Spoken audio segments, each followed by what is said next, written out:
चलिए प्यारे बच्चों, आप सभी को नमस्कार। और आशा करता हूं कि आप सभी लोग बहुत अच्छे होंगे, बहुत बढ़िया होंगे, स्वस्थ और मस्त होंगे, जबरदस्त होंगे, शानदार होंगे। आप सभी लोगों का बहुत बहुत स्वागत है। ठीक है जी।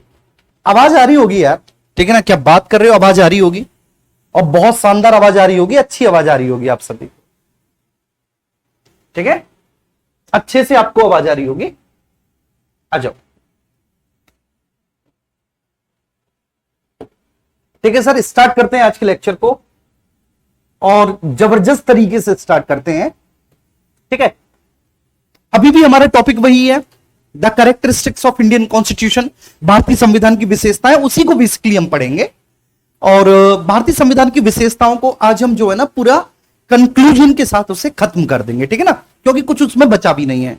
अब एक एक विशेषता को मैं आपको, ठीक है, फिर से एक बार समझाता हूं। ठीक है, और आज के लेक्चर में जो मेरा पूरा ध्यान रहेगा वो आपको समझाने पर रहेगा। ठीक है ना जी।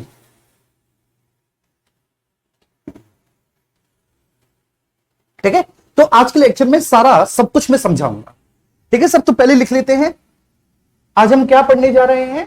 तो आज हम पढ़ने जा रहे हैं भारतीय संविधान की विशेषताएं, कैरेक्टरिस्टिक्स ऑफ इंडियन कॉन्स्टिट्यूशन। ठीक है जी।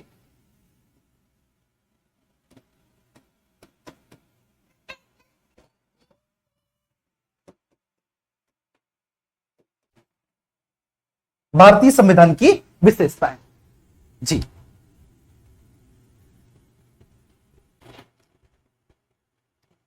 ऐसा क्यों लगता है जैसे ये क्लास ऑफलाइन चलती है? नहीं, क्लास तो ऑनलाइन ही चलती है। ठीक है, चलिए आइए। ठीक है जी, हाँ, नाम ले लेंगे सबका। ठीक है, बिल्कुल नाम लेने को लेकर परेशान मत होइए। चलिए, तो टॉपिक क्या है हमारा? भारतीय संविधान की विशेषता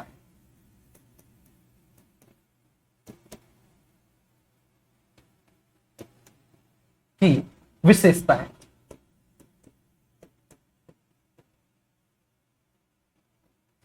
ठीक है जी जी। चलिए, very good afternoon, love you all बेटा। ठीक है, सब लोग जो है क्लास में, ठीक है, जरूर आया करो लाइव क्लास में। ठीक है, मोस्टली मैं आप सभी से बोलूंगा कि लाइव क्लास को कभी भी आप मिस मत किया करो।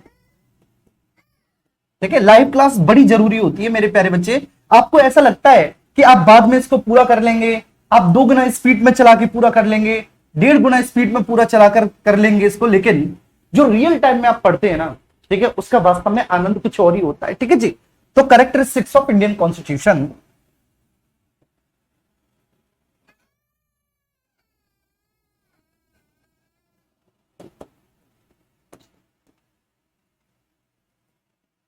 Of Indian constitution.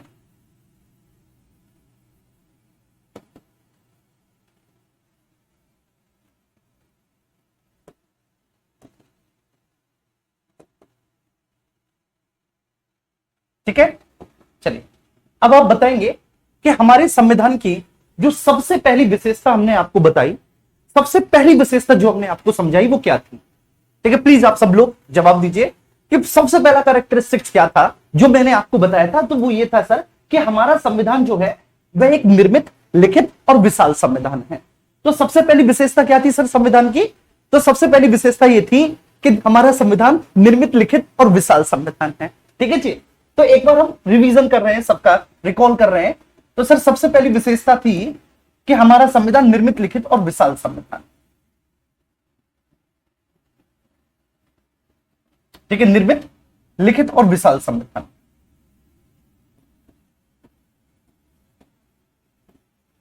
लिखित और विशाल संविधान।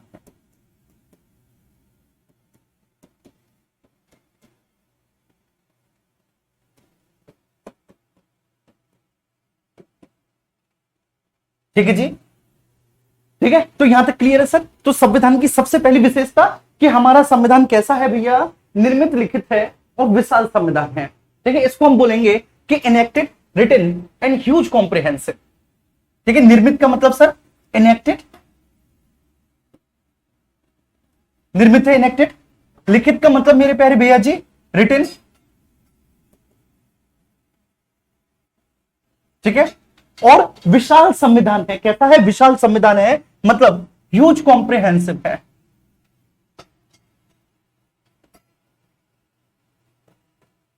कॉम्प्रिहेंसिव है,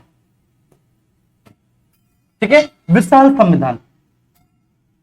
अब इसके मायने क्या हैं, ठीक है, आप लोग पूछेंगे कि सर एक बार इसे आप रिकॉल कर दीजिए, एक बार इसको आप बता दीजिए। तो देखो, निर्मित संविधान का मतलब क्या होता है, निर्मित संविधान का मतलब होता है कि ऐसा संविधान जो बाकायदा किसी संविधान सभा के द्वारा निर्मित किया गया हो, ठीक है, ऐसा संविधान जिसका निर्माण किया गया हो, हम उसे निर्मित संविधान कहेंगे, ठीक है। और जिन देशों में निर्मित संविधान होता है ना, ये बात ध्यान रखना, जिन देशों में निर्मित संविधान होता है उन देशों में आमतौर पर अविकसित संविधान होता है। कैसा संविधान होता है भैया जी, अविकसित संविधान होता है। अब अविकसित संविधान का मतलब क्या है, अविकसित संविधान का मतलब यह होता है कि इन देशों में प्राय लगातार संविधान संशोधनों के माध्यम से हम वर्तमान शासन व्यवस्था में किसी ना किसी प्रकार का परिवर्तन करते रहते हैं, ठीक है। तो यह ध्यान रखना है कि अगर किसी भी देश विशेष में निर्मित संविधान है,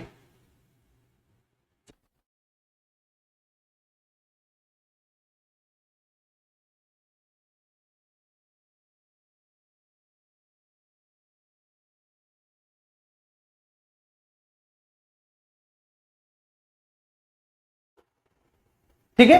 तो इसका मतलब क्या है भैया जी, इसका सीधा सा मतलब यह है कि अगर किसी भी देश विशेष में संविधान कैसा है, निर्मित है, तो निर्मित संविधान का मतलब क्या है कि एक संविधान सभा का गठन हुआ, उस संविधान सभा के माध्यम से उस देश के संविधान का निर्माण किया गया, उस देश का संविधान निर्मित हुआ, तो स्वाभाविक सी बात है वो कैसा है, निर्मित है। लेकिन जिन देशों में आमतौर पर निर्मित संविधान होता है वहां पर अविकसित संविधान होता है। क्यों अविकसित संविधान होता है, क्योंकि मेरे प्यारे भैया जी वहां के संविधान में संविधान संशोधन होते हैं, वहां के संविधान में क्या होते हैं, संविधान संशोधन होते हैं। और संविधान संशोधनों के माध्यम से, संविधान संशोधन के माध्यम से, ठीक है, शासन व्यवस्था के स्वरूप में लगातार परिवर्तन होता है, शासन व्यवस्था के स्वरूप में परिवर्तन होता है, परिवर्तन होता है, ठीक है। तो इसलिए हम उसको अविकसित संविधान कहते हैं। अगर संविधान संशोधन होता ही नहीं और शासन व्यवस्था में किसी भी प्रकार का कोई परिवर्तन होता ही नहीं, तो फिर वह विकसित संविधान नहीं हो जाता, आप ही बताइए। तो वह संविधान विकसित संविधान नहीं हो जाता मेरे प्यारे बच्चे, हो जाता कि नहीं, जी हाँ, वो बिल्कुल विकसित संविधान ही हो जाता। तो उसको हम अविकसित संविधान क्यों कहते हैं, तो उसके पीछे का भी मैंने आपको रीजन बताया। अब भैया जी लिखित क्यों है, देखिए अब इसके पीछे के कारण के बारे में चर्चा करेंगे कि लिखित क्यों है, ये बात समझ में आई। हमारे संविधान की सबसे पहली विशेषता क्या है कि वह निर्मित, लिखित और विशाल संविधान है, ठीक है। निर्मित संविधान का मतलब क्या होता है, निर्मित संविधान का मतलब ये होता है कि साहब एक संविधान सभा के द्वारा उस संविधान का निर्माण किया गया, इसलिए वह निर्मित है, ठीक है जी। और अगर संविधान सभा के द्वारा संविधान का निर्माण किया गया है, संविधान सभा के द्वारा संविधान का बाबू क्या किया गया है, निर्माण किया गया है, वह निर्मित है, तो स्वाभाविक सी बात है संविधान संशोधन के माध्यम से, ठीक है, उस संविधान में वहां की शासन व्यवस्था के स्वरूप में परिवर्तन भी हो रहा होगा। और अगर हम बात करें तो 1950 जब से हमारा संविधान पूरी तरह से लागू हुआ है, तब से लेकर वर्तमान तक हमने लगभग 105 106 संविधान संशोधन कर लिए हैं, बात समझ में आ रही है। तो हम इतने संविधान संशोधनों को कर चुके हैं, और कई सारे तो बेटा ऐसे हैं, ठीक है, जो कि बेसिकली विधेयक लाए गए थे, लेकिन वो विधेयक पारित नहीं हो पाए थे, मतलब वो विधेयक पारित होकर अधिनियम नहीं बन पाए थे। लेकिन वर्तमान में हमने लगभग, ठीक है, 105 106 संविधान संशोधनों के माध्यम से अधिनियम बनाए हैं, और संविधान में हमने परिवर्तन किया है। संविधान में होने वाला यह परिवर्तन संविधान के प्रत्येक प्रारूप में हुआ है, बात समझ में आ रही है। तो इसके माध्यम से, संविधान संशोधन के माध्यम से हमने राज्य व्यवस्था के, शासन व्यवस्था के स्वरूप में परिवर्तन किया है, वो लोग किया है। तो इसलिए हमारा संविधान कैसा है, अविकसित है। अगर वो विकसित होता तो स्वाभाविक सी बात है उसमें संविधान संशोधन करने की आवश्यकता ही नहीं होती, है ना, उसमें संविधान संशोधन करने की आवश्यकता ही नहीं होती। तो वो कैसा है, अविकसित संविधान है। अब लिखित है, ठीक है, लिखित है, ठीक है। अब रिटन संविधान कैसा है, लिखित संविधान कैसा है, इससे, ठीक है, आप क्या समझते हो सर, लिखित इस वजह से है क्योंकि मैं आपको बताऊं कि भैया जी, ठीक है, जो इसके कैलीग्राफर हैं, कैलीग्राफर मैंने आपको बताया था, इसको हम कहते हैं सुलेखक, जिन्होंने अपनी हैंड राइटिंग से इसको लिखा है, कैलीग्राफर, तो वो है आपके, जिन्होंने इंग्लिश वाला लिखा वो है प्रेम बिहारी नारायण रायजादा, प्रेम बिहारी नारायण रायजादा, जिन्होंने अंग्रेजी वाला लिखा है। और जिन्होंने हिंदी वाला संविधान लिखा है भैया जी, जो इंग्लिश संविधान का ही ट्रांसलेशन है हिंदी वाला, हिंदी वाले को लिखने वाले कौन है? वसंत कृष्ण वैद्य हैं। कौन है मेरे प्यारे भैया जी? वो वसंत कृष्ण वैद्य हैं। उम्मीद करता हूं कि बात आपको समझ में आ गई होगी। तो सर जो कैलीग्राफर हैं, जो सुलेखक हैं, वह सुलेखक कौन है? ठीक है, वो सुलेखक कौन है? तो सर अंग्रेजी वाले के जो सुलेखक हैं वो प्रेम बिहारी नारायण रायजादा है। अंग्रेजी वाले के जो सुलेखक हैं वो सर प्रेम बिहारी नारायण रायजादा है। हिंदी वाले को किसने लिखा है? वसंत कृष्ण वैद्य ने लिखा है। ठीक है, तो ये बात आप लिख लेना कि साहब ये तो अंग्रेजी वाले हो गए जिन्होंने अंग्रेजी में संविधान को लिखा है, और ये भैया जी हिंदी वाले हो गए जिन्होंने अंग्रेजी संविधान का ट्रांसलेशन हिंदी में करके अपनी हैंड राइटिंग से लिखा है। तो इसलिए वो रिटन है, इसलिए वो लिखा गया है। बात समझ में आ रही है? इसलिए बोलते हैं उसको वो लिखा गया है, रिटन है। ये बात भी आपको बहुत अच्छे समझ में आ गई होगी। अब ह्यूज कॉम्प्रिहेंसिव है। ह्यूज कॉम्प्रिहेंसिव का मतलब यह है कि वो विश्व के अन्य संविधानों की तुलना में काफी बड़ा है। जहां विश्व के अन्य संविधानों में, जैसे अमेरिका के संविधान में कुल 7 अनुच्छेद हैं। बात समझ में आ रही है? कुल 7 अनुच्छेद हैं पूरे अमेरिका के संविधान में। वहीं अगर हम देखिए साउथ अफ्रीका, ऑस्ट्रेलिया या कनाडा के संविधान देखें तो किसी भी देश के संविधान में, ठीक है, 200 से ऊपर आर्टिकल्स नहीं है, 200 से ऊपर अनुच्छेद नहीं है, सबके 200 से नीचे ही है। किसी का 153 है, किसी का 187 है, किसी का 132 है। देखिए हमारा ही संविधान ऐसा है, ठीक है, क्योंकि इसमें 22 भाग हैं, इसमें 395 अनुच्छेद हैं और इसमें 12 अनुसूचियां हैं। क्या है भैया जी? इसमें 12 अनुसूचियां हैं। ठीक है, और ये जो है ना 22 भाग, 395 अनुच्छेद और 12 अनुसूचियां, ये हमारे संविधान को विश्व का सबसे बड़ा संविधान बनाते हैं। अब हमारा संविधान विश्व का सबसे बड़ा संविधान क्यों हो गया? क्योंकि हमारे भारत में भाषाई, नस्लीय, क्षेत्रीय विविधता बहुत अधिक है। ठीक है ना, और हमें सबके लिए नियम और कानून बनाने थे। हमको सबका साथ सबका विकास, ठीक है ना, इस अवधारणा के साथ आगे बढ़ना था। तो स्वाभाविक सी बात है संविधान के जो प्रावधान थे, ठीक है, वो बड़े हो गए, वो लंबे हो गए, बस। ठीक है, तो ह्यूज कॉम्प्रिहेंसिव है, विश्व के अन्य संविधानों से कहीं ज्यादा ये लंबा है, कहीं ज्यादा ये बड़ा है। ठीक है जी, जी ठीक है, ये तो क्लियर हो गया कि सर सबसे पहली विशेषता निर्मित, लिखित और विशाल संविधान है। ठीक है, निर्मित कैसे? अच्छा, अब ये जो हमारा संविधान है, ये हमारा संविधान किस कैटेगरी में आता है? लिखित और अविकसित। बात समझ में आ रही है? तो हमारा ये जो संविधान है, हमारा संविधान भैया जी, अगर हम कैटेगरी की बात करें तो हमारे संविधान की क्या कैटेगरी है? तो हमारा संविधान जो आता है, हमारा संविधान अविकसित और लिखित संविधान की श्रेणी में आता है। अविकसित और लिखित संविधान की श्रेणी में आता है, अविकसित और लिखित संविधान की श्रेणी में आता है, संविधान की श्रेणी में आता है। ठीक है, ध्यान रखना। तो किस श्रेणी में आता है भैया जी हमारा संविधान? अविकसित और लिखित संविधान की श्रेणी में आता है। अब अविकसित कैसे है, ये बात आपको पता चल गई, क्योंकि सर इसमें आज भी संविधान में संशोधन हो रहे हैं, तो अविकसित ही है ना। ठीक है, अगर जैसे मान के चलिए कि मैं लगातार, ठीक है, अपनी कमियों को सुधार रहा हूं, तो इसका मतलब है कि अभी मैं अविकसित हूं, मैं पूरी तरह से विकसित नहीं हुआ।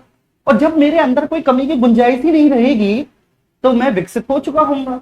ठीक है, तो इसलिए हमारा संविधान अविकसित और लिखित क्यों है? क्योंकि मैंने आपको बता दिया कि इसके कैलीग्राफर, जो इसके सुलेखक हैं, वो अंग्रेजी वाले के प्रेम बिहारी नारायण रायजादा हैं, हिंदी वाली के वसंत कृष्ण वैद्य हैं। ये जो पहली विशेषता है सबको बहुत अच्छे से समझ में आ गई होगी। अब सब आप बताएंगे कि हमारे संविधान की भैया जी दूसरी विशेषता कौन सी है, प्लीज। ठीक है, दूसरी विशेषता कौन सी है? आप सभी लोग दूसरी विशेषता बताइए। पहली विशेषता समझ में आई? समझ में आई तो सब लोग एक बार थम्स अप करो, और जो दूसरी विशेषता मैंने आपको बताई थी वो बताओ, मैं उसका रिवीजन करवाऊंगा आपको। नहीं बेटा, वर्तमान में तो 12 है ना, वर्तमान में तो 12 अनुसूची है ना। ठीक है, मैंने ये देखो, ये हमारे संविधान की विशेषता है, तो विशेषता वर्तमान की होती है, विशेषता वर्तमान की होती है, विशेषता भूतकाल की नहीं होती, ध्यान रखना जी।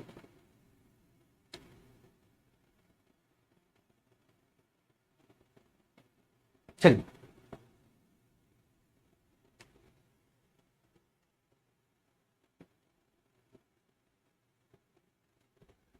ठीक है, क्लियर है? एक बार सब लोग प्लीज थम्स अप कर दो।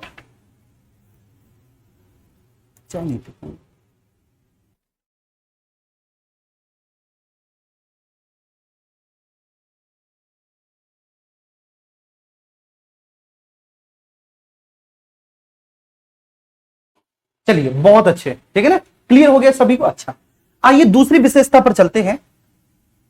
दूसरी विशेषता क्या है? सुप्रीमेसी ऑफ कॉन्स्टिट्यूशन, संविधान की सर्वोच्चता।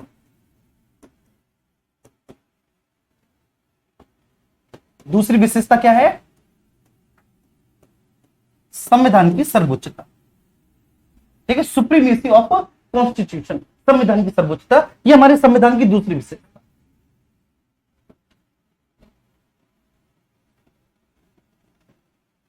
ऑफ कॉन्स्टिट्यूशन,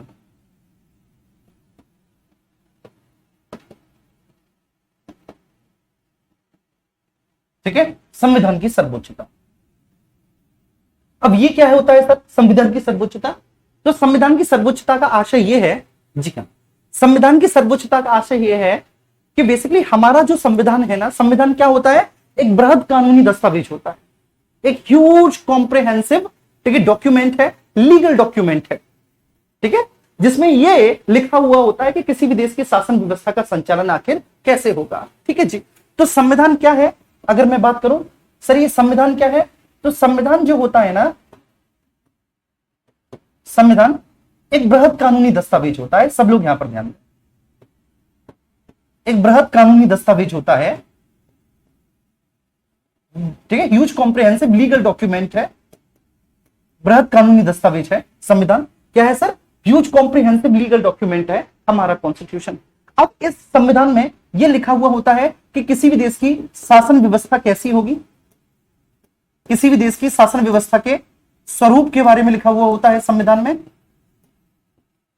ठीक है, अब जब कभी भी हम शासन व्यवस्था के स्वरूप के बारे में बात करेंगे, तो जो शासन व्यवस्था होती है वो 3 अंगों से मिलकर बनती है शासन व्यवस्था। उसमें सबसे पहला अंग होता है लेजिस्लेचर, विधायिका, जो कानूनों का निर्माण करने वाली संस्था होती है।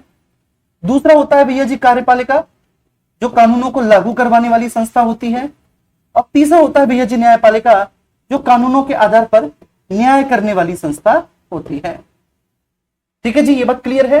तो विधायिका, कार्यपालिका और न्यायपालिका, ठीक है, शासन व्यवस्था जो होती है वो इन 3 अंगों से मिलकर बनती है। तो शासन व्यवस्था के स्वरूप के बारे में हमारे संविधान में लिखा हुआ होता है। हमारे संविधान में ये लिखा हुआ होता है कि उस देश के नागरिकों के, ठीक है, कौन कौन से मौलिक अधिकार हैं, उस देश के नागरिकों के मौलिक अधिकारों के बारे में चर्चा हो रखी होती है बेटा संविधान में। तो संविधान बेसिकली उस देश के नागरिकों के मौलिक अधिकारों के बारे में भी चर्चा करता है कि साहब, ठीक है, उस देश में वहां के नागरिकों को कौन कौन से फंडामेंटल राइट्स प्राप्त है। इसके अलावा इतना ही नहीं, नागरिकों के मौलिक अधिकार के साथ साथ नागरिकों के, ठीक है, मौलिक कर्तव्यों के बारे में भी चर्चा हो रखी होती है कि भाई उस देश में नागरिकों के कौन कौन से मौलिक कर्तव्य हैं। ठीक है, अगर अधिकार है तो अधिकार के साथ साथ भैया जी कर्तव्यों का भी ज्ञान होना चाहिए कि अगर अधिकार दे रखे हैं तो उस देश में, ठीक है, कौन कौन से कर्तव्य हैं। नागरिकों के मौलिक कर्तव्यों के बारे में भी वहां पर बहुत स्पष्ट लिखा हुआ होता है। साथ ही साथ राज्य के क्या क्या कर्तव्य हैं, तो राज्य के कर्तव्य के बारे में भी वहां पर चर्चा होती है। जैसे राज्य की क्या क्या ड्यूटी है, राज्य के क्या क्या कर्तव्य हैं, और भी बहुत सारी चीजें वहां पर लिखी हुई होती हैं। वहां पर विधायिका कैसे मिलकर बनेगी, वहां पर कार्यपालिका का स्वरूप कैसा होगा, वहां पर न्यायपालिका कैसी होगी, ये सब कहां पर लिखा हुआ होता है? संविधान में लिखा होता है। अच्छा, अब संविधान क्या है? संविधान सर्वोच्च है। संविधान सर्वोच्च है, इसका मतलब क्या हुआ? संविधान सर्वोच्च है, इसका मतलब क्या हुआ? इसका मतलब यह हुआ कि कोई भी व्यक्ति अथवा संस्था संविधान से ऊंची नहीं है। संविधान सर्वोच्च का मतलब बेटा, चाहे कोई भी व्यक्ति हो, कोई भी संस्था हो, वह संविधान से ऊंची नहीं है, वह संविधान से ऊपर नहीं है। ठीक है, सभी को संविधान के दायरे में रहकर ही कार्य करना होगा, चाहे वो संसद हो, चाहे वो कार्यपालिका हो, चाहे वो बेटा न्यायपालिका ही क्यों ना हो। संविधान सर्वोच्च है, सबसे ऊंचा संविधान है। ये प्रश्न पूछा जाता है, ठीक है, बेसिकली ये प्रश्न पीसीएस में आपका पूछा गया था। 4 ऑप्शन थे और उसमें बोला गया था कि निम्न में से कौन सर्वोच्च होगा। ठीक है, एक ऑप्शन न्यायपालिका भी था। ठीक है, तो बच्चों को ये लगा क्योंकि न्यायपालिका सबसे बड़ी होती है तो उनको लगा न्यायपालिका होगा। नहीं बेटा, अगर कहीं पर भी संविधान आ जाए और सुप्रीमेसी की बात आपसे पूछे तो वहां पे संविधान ही सबसे बड़ा होगा। ठीक है जी, जी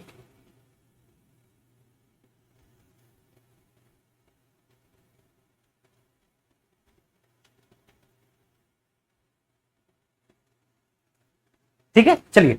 तो संविधान की सर्वोच्चता का मतलब है कि संविधान सर्वोच्च है, संविधान सर्वोच्च है,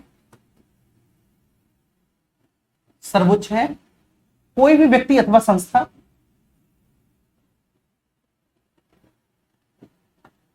कोई भी व्यक्ति अथवा संस्था, संस्था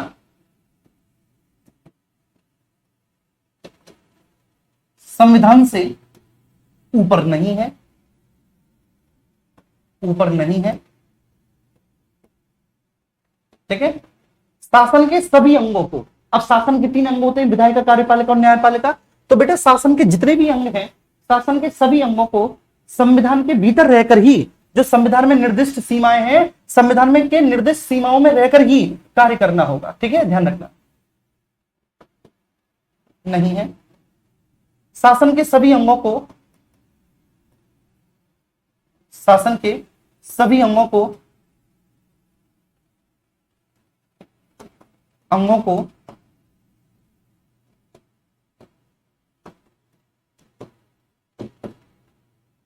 संविधान के, ठीक है, भीतर रहकर ही कार्य करना होगा, कार्य करना होगा। मैं अभी हट जाता हूं, कार्य करना होगा। ठीक है, क्लियर है। तो शासन के सभी अंगों को बेटा संविधान के निर्दिष्ट रहकर ही कार्य करना होगा, मतलब कोई संविधान से ऊंचा या कोई संविधान से बड़ा नहीं हो सकता। ठीक है जी, हाँ, ठीक है, ये बात समझ में आई आपको? यहां तक कोई इश्यू तो नहीं बिल्कुल किसी को? तो संविधान की सर्वोच्चता है। अगर आपको संविधान की इस विशेषता में कोई भी दिक्कत हो तो प्लीज आप मुझे बताओ, फिर अगली विशेषता पर चलते हैं।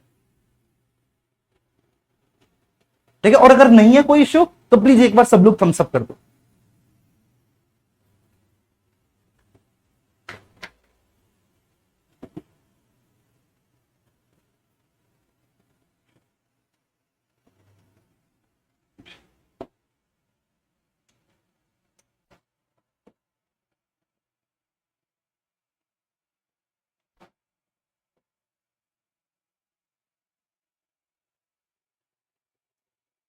चलिए,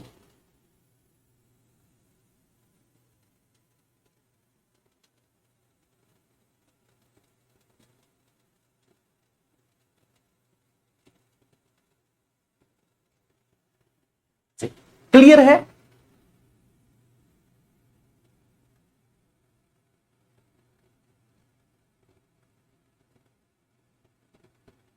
बहुत अच्छे,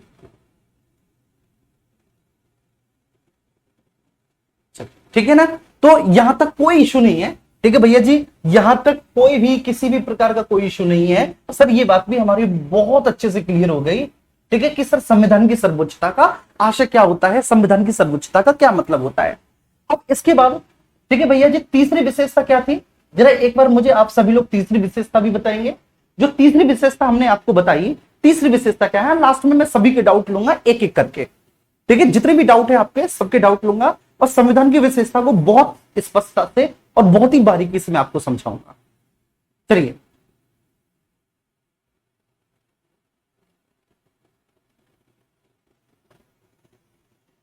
ठीक है, चलिए, बहुत अच्छे, पहले से ही क्लियर था। चलिए,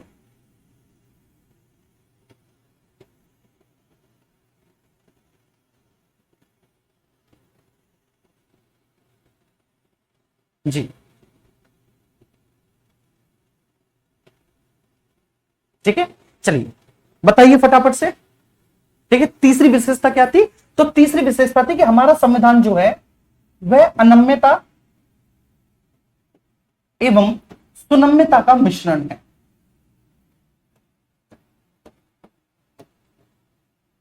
का मिश्रण है। ठीक है, ये विशेषता है हमारे संविधान की कि भाई वो अनम्यता और सुगम्यता का मिश्रण है। ठीक है, अब अनम्यता का मतलब क्या होता है बेटा? ऐसा संविधान जिसके प्रावधानों में संशोधन करना बहुत कठिन हो। ऐसा संविधान जिनके प्रावधानों में संशोधन करना बहुत कठिन हो।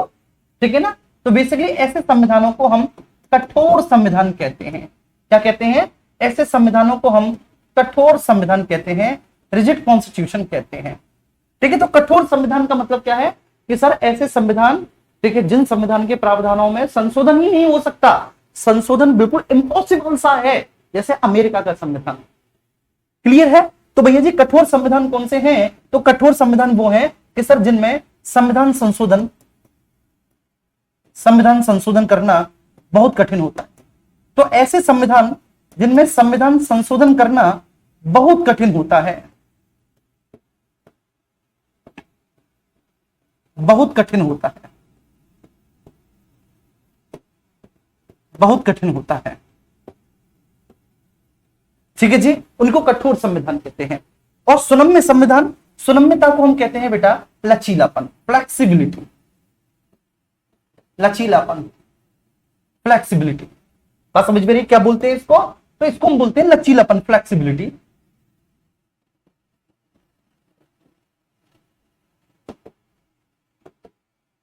फ्लेक्सिबिलिटी, लचीलापन। अच्छा जी, अब लचीला संविधान कौन सा होता है? लचीला संविधान वो होता है कि जिनमें संविधान संशोधन करना बहुत ज्यादा सरल होता है, वो लचीला संविधान है। तो बेबी ऐसे संविधान जिनमें संविधान संशोधन करना बहुत सरल है, ठीक है, तो उनको क्या बोलेंगे? लचीला संविधान। तो भैया जी ऐसे संविधान जिनमें संविधान संशोधन करना बहुत सरल होता है, संशोधन करना बहुत सरल होता है, बहुत आसान होता है, बहुत आसान होता है, होता है। चलिए ठीक है जी, तो जिनमें संविधान संशोधन करना बहुत ज्यादा आसान है, हद से ज्यादा आसान है, तो ऐसे संविधानों को हम क्या कहेंगे? लचीला संविधान कहेंगे। ठीक है, अच्छा अब जैसे हमारा जो संविधान है वो अनम्यता और संयम्यता का एक मिश्रण है। ठीक है, अब मैं आपको एग्जांपल दूं कि कठोर संविधान बेसिकली आपका यूएस का कॉन्स्टिट्यूशन है। किसका भैया जी? यूएस का जो संविधान है वह कठोर संविधान माना जाता है, क्योंकि उसमें संविधान संशोधन करना बहुत ज्यादा कठिन होता है यूएस के संविधान में। और जो लचीला संविधान है वो कहां का माना जाता है भैया जी? तो लचीला संविधान हमारा ब्रिटेन का, यूके का संविधान माना जाता है। यूके का संविधान हमारा लचीला संविधान माना जाता है, क्योंकि बेसिकली उसमें संविधान संशोधन करना बहुत ज्यादा सरल होता है। ये बात समझ में आ रही है? तो हमारा जो है वो संयम्यता और अनम्यता का मिश्रण है। हमारे संविधान के कुछ प्रावधान ऐसे हैं जिनमें संविधान संशोधन करना बहुत कठिन है, कुछ प्रावधान ऐसे हैं जिनमें संविधान संशोधन करना बहुत सरल है। मैंने आपको बताए थे। चलिए अब मैं आपसे एक प्रश्न पूछता हूं कि आप बताएंगे कि आर्टिकल 54 एवं 55 से संबंधित प्रावधान हैं। आर्टिकल 54 एवं 55 से संबंधित प्रावधान हैं, तो आप मुझे यह बताएंगे सबसे पहले, तो आर्टिकल 54 और 55 से संबंधित प्रावधानों में संशोधन करना सरल है अथवा कठिन है? चलिए मुझे आंसर दीजिए। आर्टिकल 54 और 55 से संबंधित प्रावधानों में संशोधन करना सरल है अथवा कठिन है? Your time start now.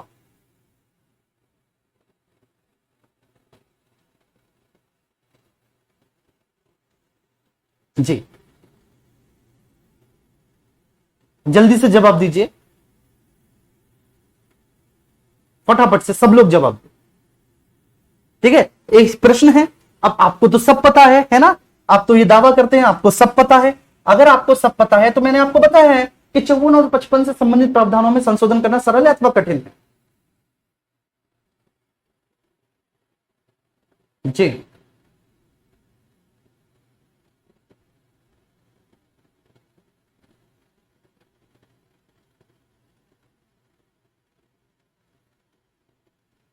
चलिए, तो मिले जुले जवाब आ रहे हैं, मैं आपको बताता हूं। देखो आर्टिकल 54 और 55 से संबंधित प्रावधानों में संशोधन करना भैया जी कठिन होता है। कैसा होता है? कठिन होता है, ये बात ध्यान रखना। आर्टिकल 54 और 55 से संबंधित प्रावधानों में संशोधन करना कठिन होता है। और क्यों कठिन होता है? क्योंकि उसमें विशेष बहुमत की आवश्यकता होती है। किसकी भैया जी? स्पेशल मेजोरिटी, इसमें विशेष बहुमत की आवश्यकता होती है। स्पेशल मेजोरिटी की आवश्यकता होती है, इसमें विशेष बहुमत की जरूरत है। आर्टिकल 54 का मतलब क्या है सर? आर्टिकल 54 का मतलब होता है, यहां लिख देता हूं, आर्टिकल 54 का मतलब है कि इसमें राष्ट्रपति का निर्वाचक मंडल है। अगर हमें राष्ट्रपति के इलेक्टोरल कॉलेज में, अगर हमें राष्ट्रपति के निर्वाचन मंडल में किसी भी प्रकार का परिवर्तन करना है, किसी प्रकार का परिवर्तन करना है, तो तो हमें विशेष बहुमत की मदद लेनी होगी। और आर्टिकल 55 में क्या है? आर्टिकल 55 में बेसिकली राष्ट्रपति की निर्वाचन पद्धति है। क्या है? राष्ट्रपति की निर्वाचन पद्धति है। बहुत अच्छे, निर्वाचन पद्धति है। ठीक है, ये सारी बातें मैंने आपको बताई हैं। ठीक है, और एक एक क्लॉज आपको बहुत अच्छे से क्लियर होना चाहिए बच्चों। प्रश्न नहीं निकलेगा, ठीक है, ध्यान रखना, प्रश्न नहीं निकलेगा। ठीक है, मुझे कोई जरूरत नहीं थी कि मैं भैया जी कौन कौन से, ठीक है, ऐसे प्रावधान है जिनमें संविधान संशोधन करना कठिन है, या कौन कौन से ऐसे हैं जिनमें सरल है। ठीक है, वास्तव में मुझे कोई आवश्यकता नहीं थी, लेकिन फिर भी एग्जाम की डिमांड है, क्या पता ये प्रश्न आपसे पूछ ले, तो इसलिए मैंने वो भी आपको कराया। ठीक है, कुछ भी छुड़वाया नहीं। अब इसके बाद फिर चौथी विशेषता पे आएंगे। तो हमारे संविधान की चौथी विशेषता कौन सी थी, प्लीज आप लोग बताएंगे। तीन विशेषता हमने देख ली, ठीक है, चौथी विशेषता कौन सी है? एक बार चौथी विशेषता पे चलेंगे, फटाफट से मुझे आप चौथी विशेषता बताइए। जी हाँ, विशेष बहुमत की आवश्यकता होती है। बहुत अच्छे, बहुत बढ़िया। निर्वाचन की रीति 55 में है। बहुत बढ़िया। सांप्रदायिक निर्वाचन, ठीक है, पद्धति, ठीक है ना, क्या होती है? ठीक है, आप में से प्लीज मुझे कोई बताइए कि सांप्रदायिक निर्वाचन पद्धति क्या होती है। ठीक है, क्योंकि मैंने आपको कॉन्स्टिट्यूएंट असेंबली में, संविधान सभा में, ठीक है, एक कम्युनल वोटिंग इलेक्शन मेथड बताया था, सांप्रदायिक निर्वाचन पद्धति बताई थी। तो उसको मैं बता दूं बेटा, सांप्रदायिक निर्वाचन पद्धति क्या है? तो मतलब धर्म के आधार पर, संप्रदाय के आधार पर किसी भी उम्मीदवार को, ठीक है, खड़ा किया जाता है। मतलब कोई भी एक, ठीक है, विशेष चुनाव क्षेत्र जो उस धर्म विशेष के व्यक्ति के उम्मीदवार के लिए आरक्षित होता है, तो उसमें उसी धर्म का व्यक्ति खड़ा हो सकता है और वोट भी उसी धर्म के लोग दे सकते हैं। वोट भी उसी धर्म के लोग दे सकते हैं। उसको सांप्रदायिक निर्वाचन पद्धति कहते हैं। जब मैंने कैबिनेट मिशन में आपको पढ़ाया था, आपको बहुत अच्छे से समझ में आया था। चलिए, ठीक है, अगली विशेषता क्या है? तो सर अगली विशेषता है कि federal constitution with unitary wise. क्या सर? संघात्मक संविधान परंतु एकात्मकता की ओर झुकाव।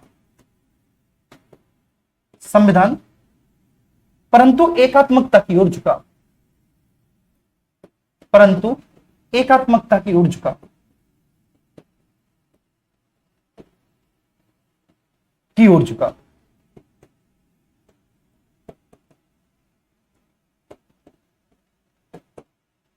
ठीक है, federal constitution with unitary wise. ठीक है सर, क्या? Federal constitution, federal constitution with unitary wise, with unitary wise,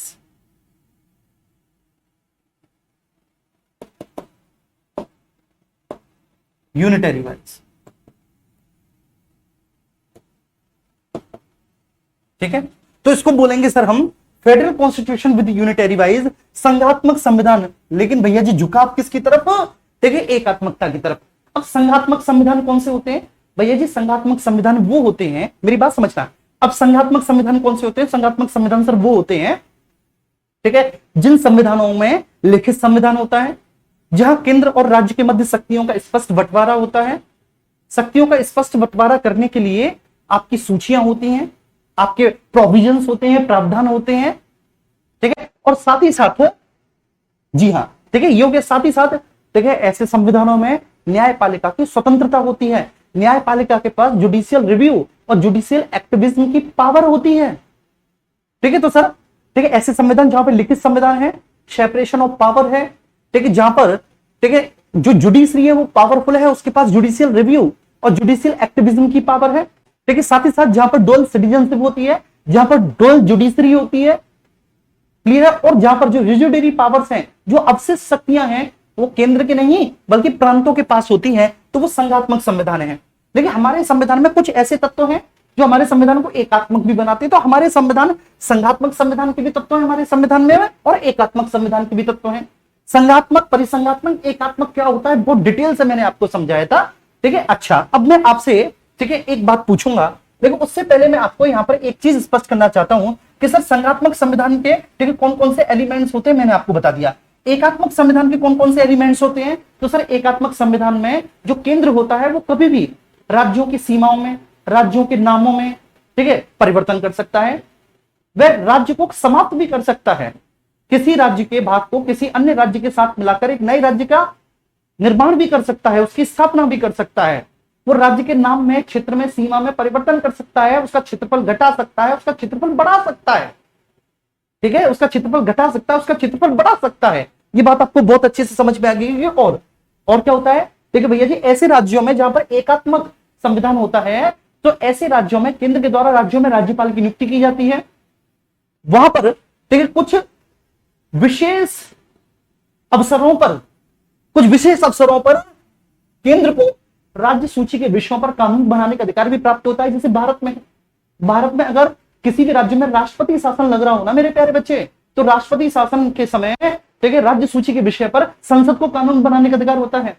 article 249 ठीक है, हमारे संविधान को एकात्मक संविधान बनाता है कि यदि राज्यसभा अपने उपस्थित और मतदान करने वाले सदस्यों के 2/3 बहुमत से राज्य सूची के किसी भी विषय को राष्ट्र महत्व का घोषित कर दे, तो उस विषय पर कानून बनाने की शक्ति संसद को प्राप्त हो जाती है। ये मैं 5वीं बार बता रहा हूं आपको, आर्टिकल 249 बहुत महत्वपूर्ण है। ठीक है, और इसके अलावा वहां पर सर आपकी सिंगल सिटीजनशिप होती है, एकल नागरिकता होती है सर वहां पर। ठीक है, वहां पर एकात्मक और एकीकृत न्यायपालिका होती है, यूनिटरी एंड इंटीग्रेटेड जुडिशरी होती है। तो वो सर ऐसे राज्य जो है वो आपके एकात्मक कहलाते हैं। ठीक है, तो संघात्मक संविधान परंतु एकात्मकता की ओर झुकाव। अब ठीक है, हमारे संविधान को अर्धसंघात्मक कहा जाता है। क्या कहा जाता है? अर्धसंघात्मक। कि भाई हमारा संविधान एक अर्धसंघात्मक संविधान है, हमारे यहाँ की राज्य व्यवस्था अर्धसंघात्मक है। ये बेसिकली केसी वियर ने कहा था। ठीक है, केसी वियर एक बहुत बड़े राजनीतिक शास्त्री, उन्होंने हमारे संविधान को अर्धसंघात्मक संविधान कहा था। तो अर्धसंघात्मक का मतलब यही है कि हमने ठीक है इसमें संघात्मक तत्वों को तो शामिल किया है, लेकिन पूर्णतः नहीं। ठीक है, हमने आधे अधूरे संघात्मक तत्वों को ही शामिल किया है, तो वो आधा संघात्मक है, इसलिए अर्धसंघात्मक कहा गया। वो कैसा है? आधा संघात्मक है, इसलिए अर्धसंघात्मक कहा गया कि कुछ ही प्रावधान ऐसे हैं हमारे संविधान के जो हमारे संविधान को संघात्मक बनाते हैं। क्या बनाते हैं? हमारे संविधान को संघात्मक बनाते हैं। चलिए ठीक है, तो ये बात समझ में आ गई होगी आप सभी को। अच्छा, अब मैं आपसे एक प्रश्न पूछूंगा कि अगर मैंने लिखा, ठीक है, फॉर सपोज दैट अगर मैंने लिखा कि विनाशी राज्यों का अविनाशी संघ। ठीक है, अभी प्लीज सब लोग शांत रहेंगे। अविनाशी संघ, अगर मैंने ये लिखा, ठीक है, दूसरा मैंने लिखा अविनाशी राज्यों का विनाशी संघ, विनाशी संघ।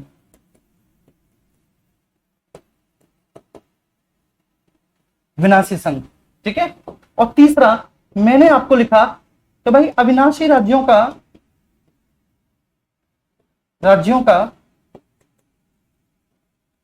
अविनाशी संघ। अविनाशी संघ, बताइए मैं इनमें कहां कहां पर कौन कौन से, ठीक है ना, संविधान की बात कर रहा हूं। यहां कौन सा संविधान होगा, यहां पर किस प्रकार का होगा, यहां पर किस प्रकार का होगा। अगर मैं इसको ना बताता ना, ठीक है, ध्यान रखना, अगर मैं इसको ना बताता ना मेरे प्यारे बाबू, ठीक है, तो आपको मैं ऊपर ऊपर से पढ़ा देता, आप बड़े खुश होते हैं, अरे वाह, ठीक है, क्या बढ़िया पढ़ा रहे हैं सर, सब कुछ याद करवा दे रहे हैं, रटवा दे रहे हैं ऊपर ऊपर से। लेकिन बेटा देखो, कॉन्सेप्ट समझने जरूरी है। मुझे 4 बच्चों की आलोचना का कोई फर्क नहीं पड़ता। अगर आप ये सोचते हो ना कि मैं, ठीक है ना, सर की आलोचना करूंगा कि समझ में नहीं आ रहा, बेटा सबको पता है, बात समझ में आ रही है। स्पेशली अगर मुझे लाया गया है, ठीक है, तो मुझे भी पता है कि मेरे क्या दायित्व है, कर्तव्य है, ठीक है, और संस्था को भी पता है कि भाई टीचर कैसा है, जिसको लाया गया है, क्यों लाया गया है, सब लोग जानते हैं। अब मैं ये करूं कि मैं 4 लोगों, ठीक है, जो बिल्कुल दिमाग से पैदल है, ठीक है, थोड़ा सा अगर उनको कॉन्सेप्ट समझा दिया जाए तो उनके समझ में नहीं आता है, वो मेहनत नहीं करते, या फिर वो लेक्चर को रिकॉल करके रिवाइज करके नहीं देखते, मैं उनकी वजह से सरल पढ़ाऊं, तो भाई मैं ऐसा नहीं करूंगा। 4 नहीं 40 लोग मेरी बुराई कर दो, 400 बुराई कर दो बेटा, ठीक है, लेकिन जो मेरा धर्म है, ठीक है ना, कि जिस उद्देश्य के साथ मैं आया हूं, मैं उतना पढ़ाऊंगा, आपको डिटेल में पढ़ाऊंगा, चाहे लाख, क्योंकि मुझे पता है कि आप जो आज आप आलोचना कर रहे हो, जब एग्जाम देने जाओगे तो आपके मुंह से तारीफ निकलेगी। ठीक है, आज की आलोचना मुझे स्वीकार है कल की तारीफ पाने के लिए, लेकिन आज की तारीफ मुझे स्वीकार नहीं है कि भाई जब एग्जाम में आप जाओ मेरी आलोचना करो, उसके लिए ध्यान रखना।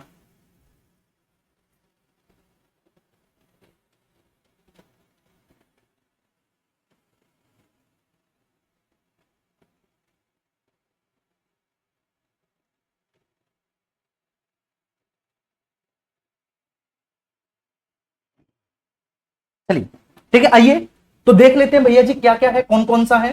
ठीक है, जो पहला है विनाशी राज्यों का अविनाशी संघ। ठीक है, अविनाशी संघ, संघ कभी समाप्त नहीं हो सकता, माफ कीजिएगा, संघ कभी समाप्त नहीं हो सकता। ठीक है, राज्य चाहे तो राज्य का अस्तित्व समाप्त हो सकता है, राज्य का अस्तित्व समाप्त हो सकता है, लेकिन बेटा संघ कभी भी समाप्त नहीं हो सकता, क्योंकि संघ कैसा है, संघ अविनाशी है, संघ अविनाशी है। राज्यों का अस्तित्व समाप्त हो सकता है, संघ का नहीं। राज्यों की सीमा में परिवर्तन हो सकता है, जो राज्य आज है वो हो सकता है कि कल नहीं रहेगा। संघ था, संघ है, संघ रहेगा। तो ऐसे राज्यों में एकात्मक शासन व्यवस्था पाई जाती है, एकात्मक शासन व्यवस्था पाई जाती है ऐसे राज्यों में पाई जाती है। ठीक है जी, क्लियर है। दूसरा है अविनाशी राज्यों का विनाशी संघ, कि राज्य कल भी थे, आज भी हैं, आगे भी रहेंगे, लेकिन संघ, ठीक है ना, हो सकता है कल को ना रहे। ठीक है, संघ खत्म हो सकता है क्योंकि संघ डेस्ट्रक्टिव है, और ये जो राज्य हैं ये अनडेस्ट्रक्टिव है। ठीक है, संघ डेस्ट्रक्टिव है, तो भैया जी इसमें क्या हो गया, परिसंघात्मक शासन व्यवस्था हो गई है।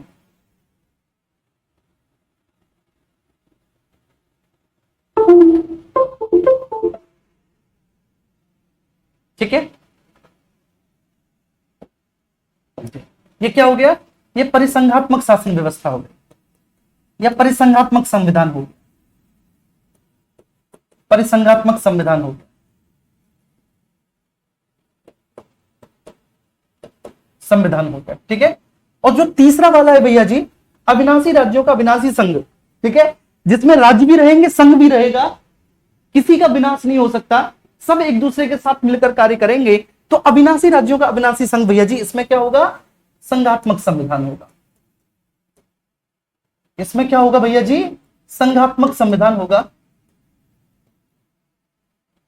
ठीक है, उम्मीद करता हूं कि ये बात आपको बहुत अच्छे से समझ में आ गई होगी। यहां तक मेरे किसी भी प्यारे बच्चे को किसी भी तरह का कोई भी इश्यू नहीं रहा होगा, है ना जी, नहीं रहा होगा ना, इतना तो मैं मानता हूं, ये नहीं रहा होगा। ठीक है, अच्छा, अब इसमें बहुत सारे ऐसे भी तो बच्चे होंगे आपकी इस क्लास में, ठीक है, जिनको बेसिकली कांस्टेबल की तैयारी करनी थी। ठीक है, लेकिन उनको पता चला कि सर अभी कांस्टेबल का बैच नहीं आया, तो चलो यूपीएसआई का बैच ले लें, दरोगा की बैच से पढ़ लें। और आपको पता है कि अंकित भाटी सर ने क्या कहा था कि दरोगा का बैच कांस्टेबल वाले तभी लें, ठीक है, जब उनकी कुव्वत हो। ठीक है, ये ध्यान रखना, अगर कुव्वत है, ठीक है, तो पढ़ो, नहीं है मेरे प्यारे बच्चे तो उसी बैच का फिर इंतजार करना।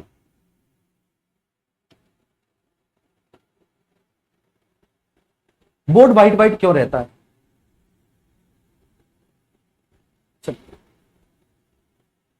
ठीक है जी, ये बात क्लियर है। तो ये क्या है, एकात्मक शासन व्यवस्था क्या है, संघात्मक शासन व्यवस्था, बहुत अच्छे से समझ में आ गया होगा, मुझे नहीं लगता भैया जी कि यहां तक। अब एक बच्चा कह रहा है कि सर इसका एग्जाम्पल दो। ठीक है, एग्जाम्पल बताओ जी। हाँ बेटा, देखो संघात्मक संविधान बेसिकली आपका, ठीक है, यूएसए में है, संयुक्त राज्य अमेरिका में है, संयुक्त राज्य अमेरिका में है संघात्मक संविधान। ठीक है, संघात्मक संविधान आपका वर्तमान में कनाडा में है।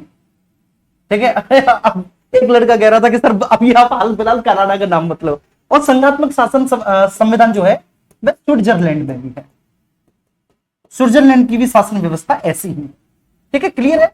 अच्छा, अब आप कहेंगे सर कि परिसंघात्मक का, तो परिसंघात्मक शासन व्यवस्था का एक उदाहरण कभी था, अब नहीं है, और वह उदाहरण था आपका भूतपूर्व सोवियत संघ। कौन था, भूतपूर्व सोवियत संघ, सोवियत संघ वो था। ठीक है, अब बेसिकली सोवियत संघ की नहीं है, तो तभी तो हम क्या लगाते हैं, भूतपूर्व लगाते हैं। ठीक है अनुराग,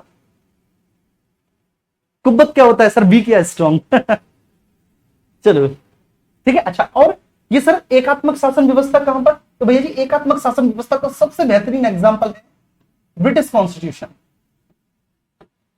ब्रिटेन का संविधान, ब्रिटेन का संविधान। ठीक है जी, ये बात क्लियर है। तो उम्मीद करता हूं कि ये बात आपको बहुत अच्छे से समझ में आ रही होगी। ठीक है, कोई इशू तो नहीं, अगर कोई इशू नहीं तो प्लीज एक बार थम्स अप कर दो।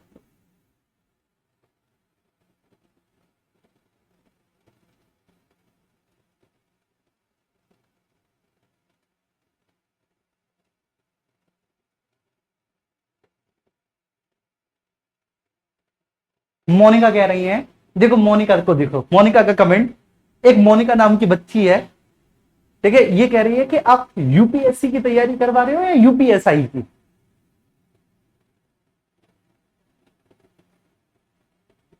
चल, तो ये बच्ची कह रही है कि आप एक्चुअली तैयारी किसकी करवा रहे हो।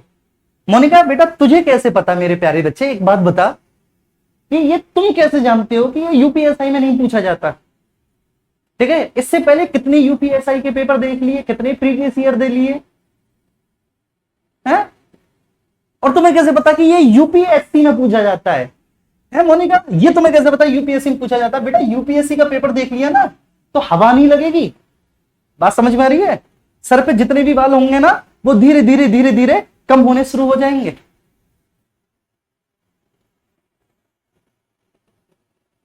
चलिए, अच्छा अब आ रहा सर भारत। बेटा भारत कैसा है, ठीक, अब देखो, अब मैं क्या समझाऊं कि अर्ध संघात्मक है, ठीक है, संघात्मक संविधान परंतु एकात्मकता की ओर झुकाव है। तो इतना तो दिमाग होना चाहिए कि सर भारत इन तीन में से किसी भी कैटेगरी में नहीं आता है ना, तो इतना तो मस्तिष्क होना चाहिए। चलिए,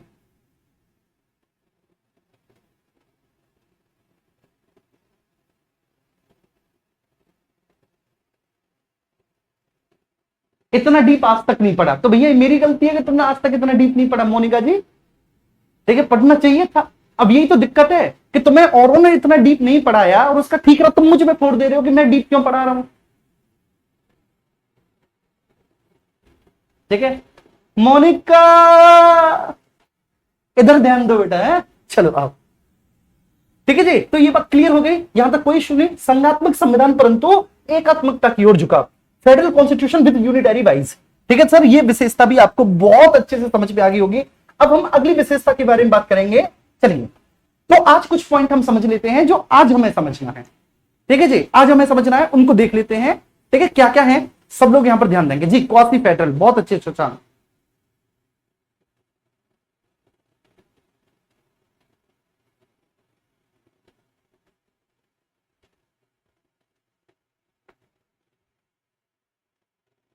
ये बात सही है बेटा, मैं सच्ची बात बता रहा हूं, इस बैच में कांस्टेबल वालों की तरफ तर ठीक है, ये ध्यान रखना, वास्तव में यूपीएसआई वाले बच्चों का नुकसान हो रहा है। ठीक है, मैं पक्की बात बता रहा हूं मैं आपको, क्योंकि बेटा यूपीएसआई में आपको एक लेवल का, ठीक है, एक लेवल का कॉन्स्टिट्यूशन और शासन व्यवस्था, राज्य व्यवस्था आपको पढ़नी ही पड़ेगी, क्योंकि 16 नंबर किसी एक विषय से पूछे जा रहे हैं। आप सोच के देखिए कि आपके सिलेक्शन में 16 नंबर का कितना महत्व है, केवल एक विषय से 16 नंबर आपसे पूछे जा रहे हैं। तो आपको बेटा जब वो किसी एक विषय से पर्टिकुलर 16 नंबर से पूछ रहा है तो ऑब्वियस सी बात है वो वहां पे बेटा डिटेल, ठीक है, सिलेबस तो रखेगा, डीप कॉन्सेप्ट तो रखेगा, वो ऑब्वियस सी बात है मेरे प्यारे बच्चे। ठीक है, तो ध्यान रखना। चलिए, अब सबसे पहले हम बात करेंगे आज जो अगली विशेषता है जो आज मुझे पढ़ानी है, संप्रभुता। क्या संप्रभुता, जिसको हम बोलते हैं सॉवरेनिटी। कोई बात नहीं बेटा, ठीक है, देखो ध्यान रखना, मैं आपको वचन देता हूं, मैं आपको वचन देता हूं कि मैं आपको पूरा डिटेल, पूरा डीप पढ़ाऊंगा। ठीक है, यूपीएसआई के लेवल का पढ़ाऊंगा। 4 बच्चों को समझ में नहीं आता, ठीक है ना, जो कांस्टेबल वाले हैं उनकी आलोचना से मुझे कोई फर्क नहीं पड़ता। मुझे आज अपनी आलोचना स्वीकार है लेकिन कल को नहीं। जब आप एग्जाम में बैठे, एग्जाम दे के आए, ठीक है, वो वाली आलोचना मुझे स्वीकार नहीं है, आज वाली स्वीकार है। एक ना एक दिन, ठीक है, सबके समझ में आएगा, मुझे पता है, बस आप अच्छे से समझते चले जाओ। लिसन, ठीक है, आइए अब यहां पर बात करेंगे संप्रभुता। अब इस संप्रभुता को हम पता है क्या कह देते हैं, संपूर्ण प्रभु सत्ता संपन्न भी इसको बोल देते हैं, प्रभु सत्ता संपन्न भी इसको बोल देते हैं। क्या बोल देते हैं, संपूर्ण प्रभु सत्ता संपन्न भी बोल देते हैं या संप्रभुता भी बोल देते हैं। अच्छा अब देखो ये क्या है संप्रभुता, प्लीज सब लोग यहां पे फोकस करो, मेरे सभी प्यारे बच्चे यहां पर फोकस करेंगे कि भैया जी संप्रभुता का मतलब क्या होता है। तो भैया जी संप्रभुता का मतलब ये होता है कि कोई भी राज्य है, राज्य का मतलब बेटा देश, क्या है, देश, कोई भी देश है, ठीक है, वह देश अपने सभी प्रकार के निर्णय लेने के लिए स्वतंत्र हो पूरी तरह से, ठीक है, वो किसी के अधीन रहकर कार्य करने के लिए विवश ना हो। वो अपने देश में, अपने देश के नागरिकों के लिए, ठीक है, और अपने भौगोलिक सीमा के भीतर रहते हुए, ठीक है, कोई भी निर्णय ले सकता है, उसके ऊपर ना तो कोई आंतरिक और ना कोई बाहरी दबाव है। तो ऐसे देशों को हम आमतौर पर क्या बोलते हैं, संपूर्ण प्रभुत्व संपन्न देश बोलते हैं। बात मैंने आपको वहां पर भी बताई थी जब मैं कॉन्स्टिट्यूएंट असेंबली में उद्देश्य प्रस्ताव पढ़ा रहा था। तो उद्देश्य प्रस्ताव में पंडित जवाहरलाल नेहरू ने सबसे पहला क्लॉज लिखा था कि अब हमारी संविधान सभा पूरी तरह से संप्रभुता से युक्त हो जाएगी। तो संप्रभुता का मतलब क्या होता है कि संप्रभुता का मतलब होता है कि बेटा कोई भी संगठन, कोई भी व्यक्ति अथवा कोई भी देश अगर वह संपूर्ण प्रभुत्व संपन्न है तो इसका मतलब है कि वह अपने समस्त निर्णय स्वयं लेने की क्षमता रखता है, समस्त निर्णय स्वयं लेने की क्षमता रखता है। नंबर फर्स्ट, अगर कोई भी देश बेटा पूरी तरह से संपूर्ण प्रभुत्व संपन्न है तो अपने सारे निर्णय स्वयं लेने की क्षमता रखता है। दूसरा, ठीक है, किसी भी प्रकार के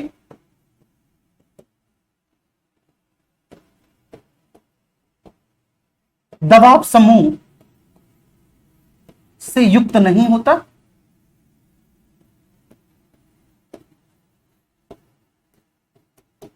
ठीक है, ये ध्यान रखना है आपको कि उसके ऊपर किसी भी तरह का कोई बेटा प्रेशर कार्य नहीं करता। तो किसी भी प्रकार के दबाव समूह से वह युक्त नहीं होता कि उसके ऊपर किसी भी तरह का कोई प्रेशर नहीं है। ठीक है, वो ठीक है अपने देश के लिए, ठीक है ध्यान रखना है आपको, ठीक है ना, अपने ठीक है भौगोलिक क्षेत्र के अंदर, ठीक है, जो उसका संपूर्ण भौगोलिक एरिया है, अपने भौगोलिक क्षेत्र के भीतर, ये ध्यान रखना उसके भौगोलिक क्षेत्र। अब भौगोलिक क्षेत्र में उसकी स्थलीय सीमा और जलीय सीमा, उसी के भीतर भौगोलिक क्षेत्र में मेरे प्यारे बच्चे उसकी स्थलीय सीमा और उसकी जलीय सीमा, जलीय सीमा। ठीक है, तो अपने भौगोलिक क्षेत्र के भीतर अपने नागरिकों के हित में, अपने नागरिकों के हित में बेटा स्वतंत्र निर्णय लेने के लिए, स्वतंत्र निर्णय लेने के लिए पूरी तरह से सक्षम होता है, सक्षम होता है। बात समझ में आ रही है? इसी को हम संपूर्ण प्रभु सत्ता संपन्न कहते हैं।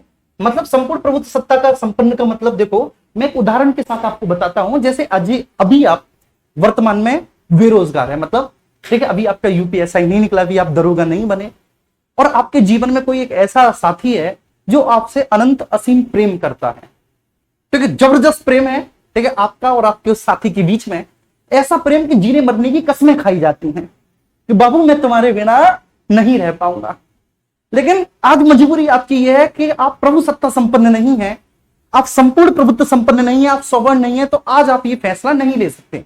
वो बात अलग है कि आप 18 वर्ष से ऊपर के हैं, ठीक है ना, अगर आप लड़की हैं, और 21 वर्ष से ऊपर के हैं अगर आप लड़का हैं, तो आप ठीक है ना स्वतंत्र हैं। ठीक, कॉन्स्टिट्यूशनली आप स्वतंत्र हैं कि आप जो है ना अपनी शादी का ठीक है फैसला स्वयं कर सकते हो, संविधान ने आपको स्वतंत्रता दी है।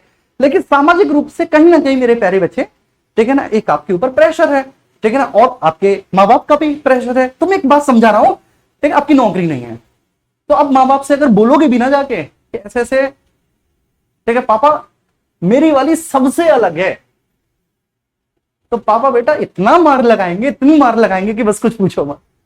ठीक है, लेकिन वहीं आप एसआई बन गए, दरोगा बन गए, आपने ये अपना प्रस्ताव अपने माँ बाप के सामने रखा, तो वो आपके प्रस्ताव का सम्मान करेंगे। क्यों?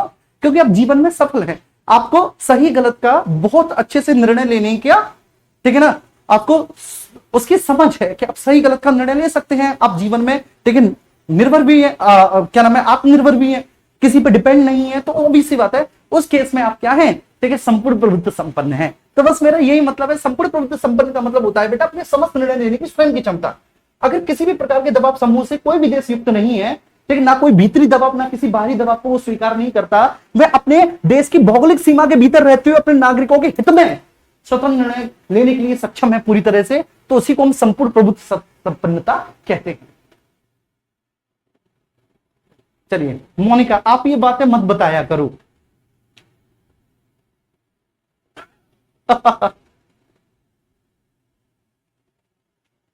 चलो ठीक है, नहीं बताया करेंगे, ठीक है ना, ये बातें नहीं बताया करेंगे, ठीक है ना।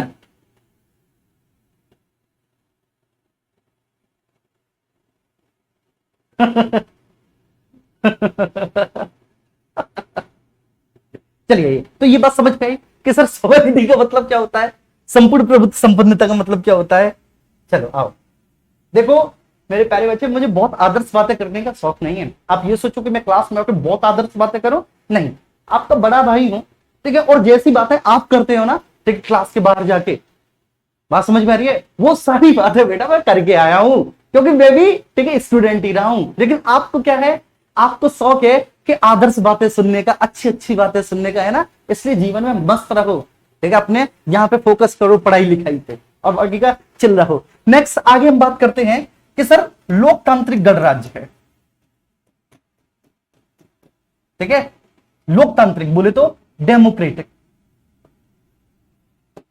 लोकतांत्रिक, और दूसरा क्या है सर, गणराज्य है, रिपब्लिक।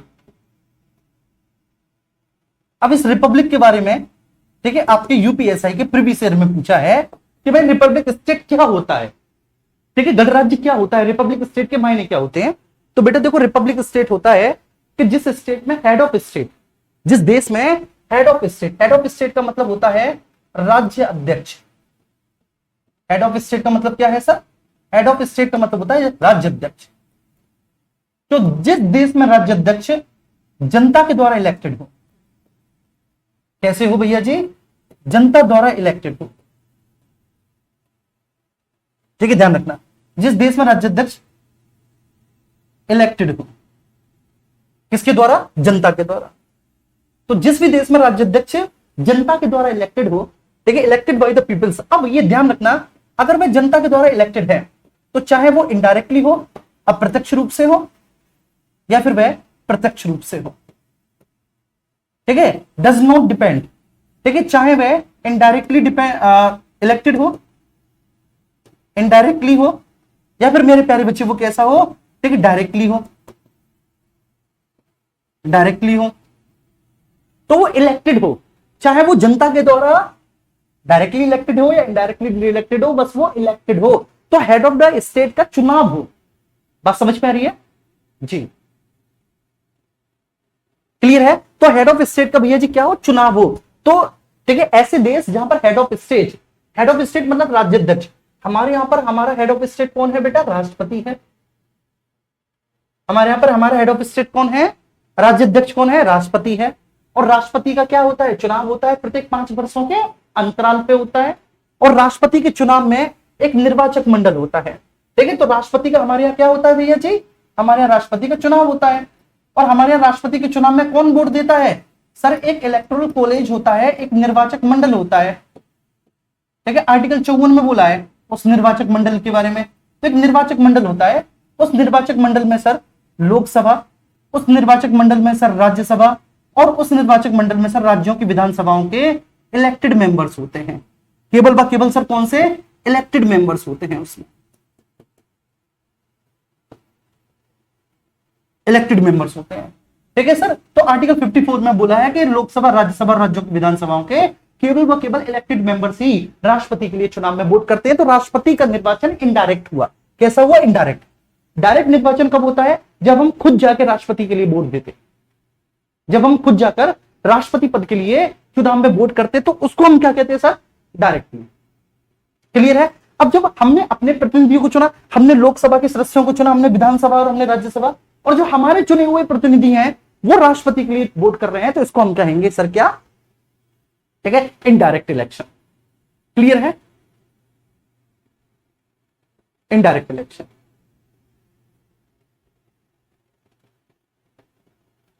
चलिए ठीक है। अब ठीक है, लोकतांत्रिक डेमोक्रेटिक क्या होता है सर, ठीक है, डेमोक्रेटिक लोकतांत्रिक क्या है, लोकतांत्रिक का मतलब है सर जहां पर रूल ऑफ लॉ, जनता का शासन होता है, सॉरी रूल ऑफ पीपल, जहां पर जनता का शासन होता है, ठीक है, वहां पर लोकतांत्रिक होता है। मतलब जहां पर शासन के तीनों अंग, चाहे लेजिस्लेचर हो, विधायिका,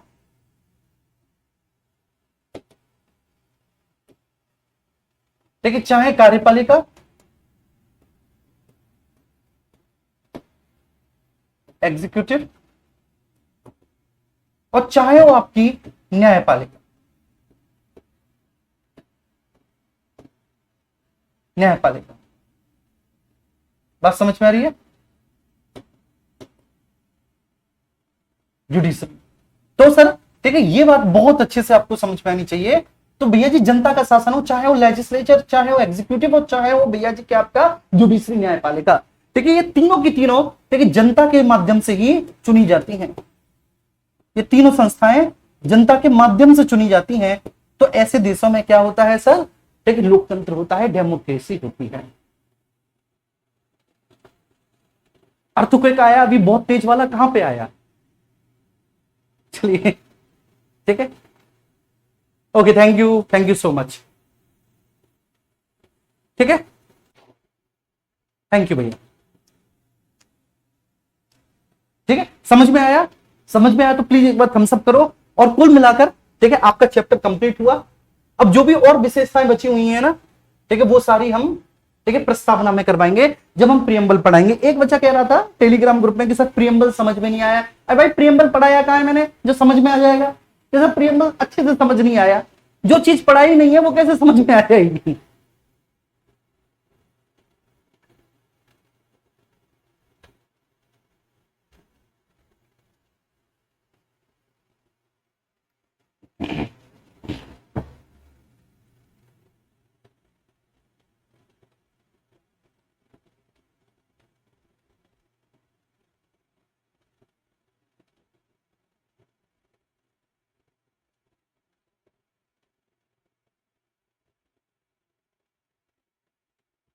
चलिए, लव यू ऑल बच्चों, पढ़ो मेहनत से, है ना।